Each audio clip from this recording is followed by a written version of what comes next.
Libraries, more specifically school libraries or media centers or whatever dopes these days are calling them, were a big part of a lot of people's childhoods, including my own. When I lived in Louisiana, you'll never guess it, but I had a little library at the school. I never went to this library, but that's semantics. Fast forward to the 3rd grade where I live in Florida and go to a far nicer school than what any of Louisiana school could do for me, so here I actually went to the library quite frequently. There were the book fairs that occurred every so often where everyone bought pencil toppers and rubber bears instead of actual books, but the majority of the time I spent in the library were not because of the book fairs. Most mornings before classes began in elementary, and hell, even in middle school, I spent chilling in the library with a few friends because it was a whole lot less hectic than the lunchroom. Anyways, I'm getting off topic. I mainly went to the library every week in elementary on I think Friday. Our teacher would take us to the library and we would have to check out at least one book and then go goof off in the corner of the room where they had Legos. But eventually, we ran our course, and the teacher got tired of us goofing off with the Legos instead of reading, which calls into question why the Legos were there in the first place, but whatever. So she made us sit in silence and read. So I dragged my heels all the way over to the graphic novels section. I skimmed the shelves. I had already read all of the Diary of a Wimpy Kid books at that point, and none of the other graphic novels had that same X factor. That was until I looked at the bottom of the shelf. It was a bunch of Star Wars graphic novels. I had found heaven. I loved reading any number of these books, but as much as I liked reading Jedi Academy, I knew where my heart was.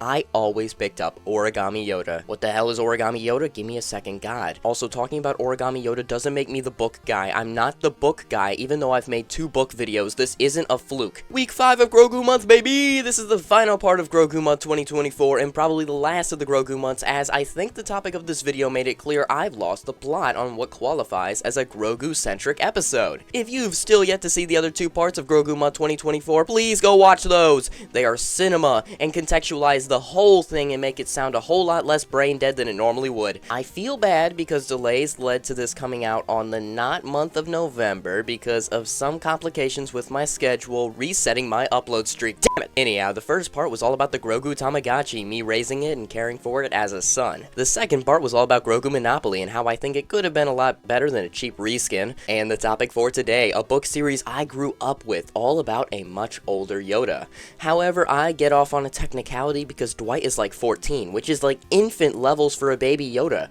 Who is Dwight? Let's get to that. The Origami Yoda book series is a 6-part graphic novel series of books written by Tom Angleberger. To the uninformed, a graphic novel is what we in the industry called books made for people who don't read. Graphic novels are usually categorized by having generally less complex but no less entertaining stories accompanied by many illustrations to keep people enthralled. Think of Diary of a Wimpy Kid or Captain Underpants for 2 good examples. These sorts of books do their job of getting people who have not read much of anything to read real-life chapter books, and they work as one of the first ever book series I read in their entirety were the Diary of a Wimpy Kid books. And by entirety, I mean I read up until old school because Double Down came out after I stopped caring. Origami Yoda, in my humble opinion, however, is a far more entertaining book series than any of its contemporaries, for several reasons. So, let's get to that. Fun fact, the Origami Yoda books are not a series of books that teach you how to fold Star Wars origami exclusively, surprisingly enough. That shocked me. Turns out this thing has plot. The whole plot synopsis for the Origami Yoda book series is that they are about a middle school in Macquarie in the mid-2010s. That was your normal everyday high school until a kid named Dwight started coming to school with an Origami Yoda finger puppet on his finger. Not a lot of people paid any mind to that though, because most people in the school already saw Dwight as a weirdo. That was until he started to speak through the Origami Yoda to give advice. As the books go on, there's ups, there's downs, and all in all, the characters are just trying their best to get through middle school. More and more origami characters get operated by people in the main cast, but they usually don't take all too much attention away from the GOAT, Origami Yoda. Now, you could be asking yourself the question of if I'm a crazy person or not, because that sounds like a made-up plot, and trust me, it's as crazy as it sounds, but boy does it work. I managed to get in contact with the author to ask some questions I had about the book, and this is what he had to say about coming up with the series concept.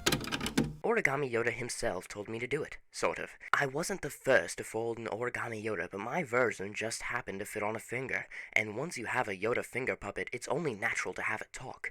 Very soon I realized that it had huge potential. When it came to the production of the series, when he was pitching it to the publishers, he was so sure that Lucasfilms would say no to such a silly idea that he had the backup idea of writing about an Origami Einstein instead. And oh my god, do we live in the good timeline, because I would not have wanted to read that. The structure of all these books is that of an anthology, kind of. You see, I'd have no issue calling the first book an anthology because each chapter is depicting different people's testimonies about Origami Yoda and what he's done in their lives, with each of them not really contributing to the final act, at least not extremely directly. It's styled this way because the in-universe author, Tommy, is trying to build a case as to what Origami Yoda is, and what his deal is all about. Each of these stories are just examples of Origami Yoda telling kids advice that sounds stupid, they try it works, and now everything is looking up Dwight. I like the style of having everyone tell their own accounts of what happened for all of the different encounters, as with different biases and or points of views, the stories sometimes won't add up, leading to you needing to make your own interpretations of the characters. Sometimes, Dwight is depicted as a jerk for no reason,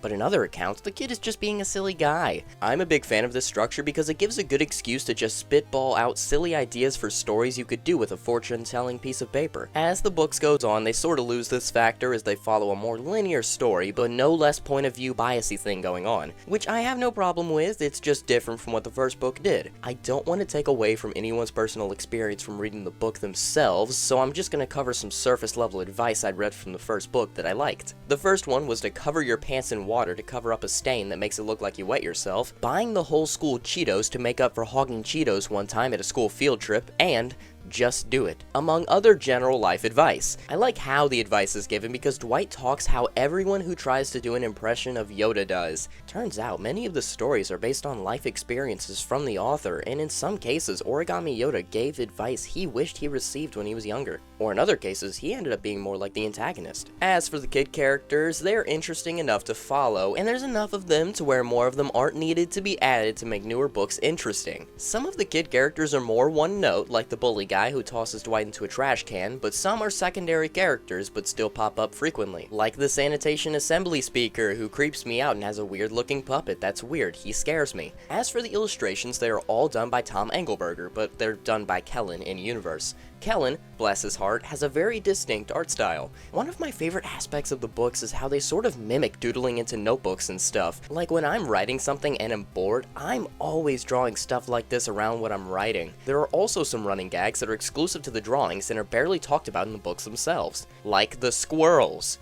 I don't know what's up with the squirrels, but they are drawn almost as much as some of the main characters, and they usually are just there to add more comic relief, on top of the already funny jokes and plot lines. I asked Tom what their deal was, and he said, "When I was a kid, me and this other kid got trapped in this weird room under someone else's cottage. I don't know what it was built for originally, but some of us used it like a clubhouse. But this time, the two of us went in and couldn't get out. The other kid was always talking about chipmunks and how he had chipmunk power. Did he really believe this? He seemed to. But when we got stuck in that tiny dark place, he says the chipmunks are gonna come save us. Eventually, one of us realized that we were just pushing on the door and only needed a bullet to get out. We did, and there were 0 chipmunks on the other side trying to save us." This explanation really puts some things into perspective. My personal favorite drawing out of all of the books is the spread of the different Star Wars character food puns. Trust me, you can get lost in this image after a while. Another key part of the books that a lot of people still remember the series for, sometimes more so than the stories themselves, which is kind of sad, but this part is cool, so I don't mind, are that at the end of every book are instructions on how to fold all of the different origami characters of the series. Look at how funny my Origami Yoda is, isn't he just the darndest? The one I remember people folding the most were the really simple 5-fold Origami Yoda. This guy is admittedly a lot easier to make than all the other ones and gets the job done well enough, and I like being able to use him as a puppet. Hey guys, I'm Yoda, the origami, yeah!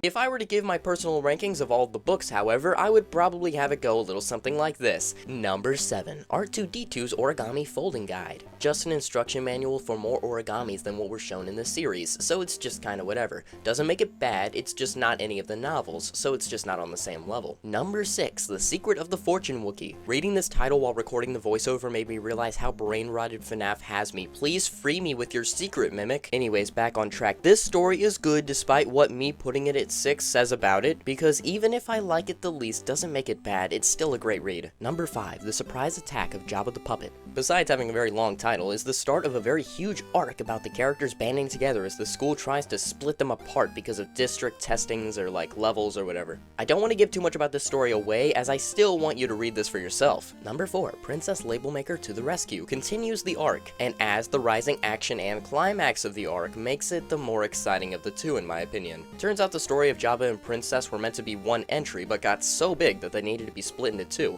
which goes to show this is when the book series really hit its peak in terms of pure storytelling being told. These two are also Tom's favorite plot-wise, which I agree with. I'm just not the biggest plot guy because I have a hole in my brain. Number 3, The Attack of Darth Paper is a great sequel to the first book, continuing logically where the first one left off, with Harvey becoming upset that origami is becoming popular, and by proxy, so is Dwight. So Harvey creates a Darth Vader origami to help defeat Origami Yoda because I guess he's just evil. Number 2, Emperor Pickletine Rides the Bus. This book, besides being the finale, is just really good all around. I like the field trip premise, as oversaturated as those sorts of plots have become. I really like the chapter that's structured like a top 10 of stupid stuff Dwight has done. Funnily enough, I found the parts on the bus more entertaining than what they did while they were at the destination, which I now realize lines up directly with that really corny saying of journey over destination or whatever. Apparently, Tom wasn't even asked to make this the final one.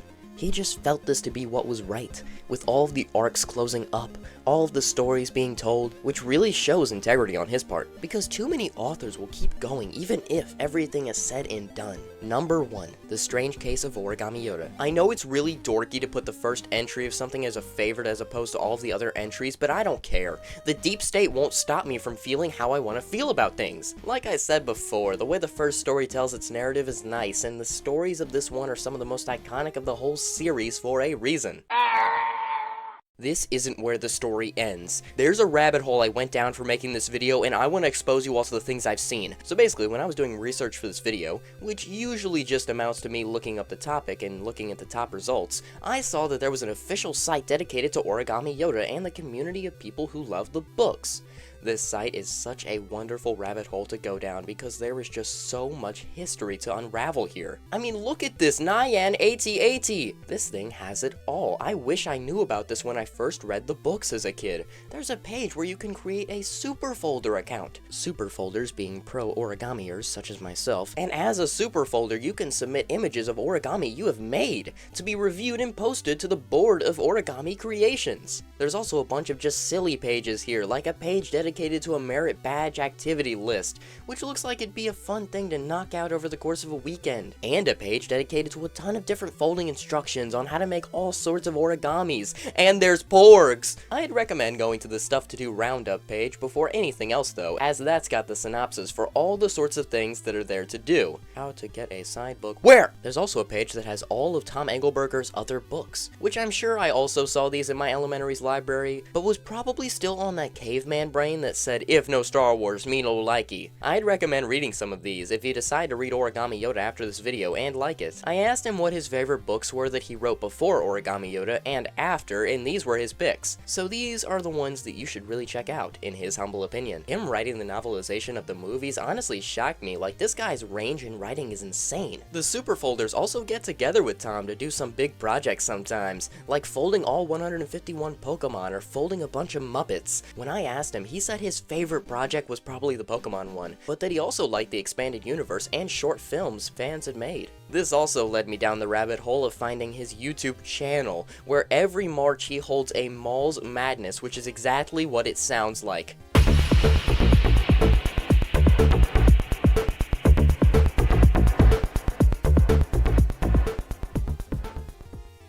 Hello everybody and welcome back to Mall's March Motor Madness. Please watch some of these, they are gold. I really like the pen and paper mini golf one to the point where I almost made it a pilot video, but it was scrapped for Jackbox 1.